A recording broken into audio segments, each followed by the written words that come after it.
125 gram glycerine soap base घेतलेले आहे. ह्याचे बारीक बारीक तुकडे करून घ्यायचे आहेत. हा ॲमेझॉनवर मिळतो किंवा लोकल मार्केटमध्ये साबणाचं साहित्य मिळतं तिथं मिळेल. हा एका भांड्यात मी काढून घेतला. एक लिंबू घेतलेले आहे, त्याची फक्त साल खिसून घ्यायची आहे. साबणाचे जे तुकडे करून घेतलेले ते डबल बॉयलर पद्धतीनं गरम करायचे. पहिल्या भांड्यात पाणी घालायचं आणि त्यामध्ये हे ठेवायचं आहे.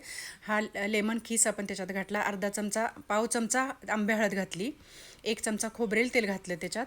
हे सगळं गॅस बंद केला मी. पातळ झाल्यानंतर तुकडे पातळ झाले की मग घालायचं आहे सगळं. हे व्यवस्थित हलवून घ्यायचं. ह्याला नॅचरल कलर आणि सुवास असा छान येतो, त्यामुळे वरून घालायची गरज नाही.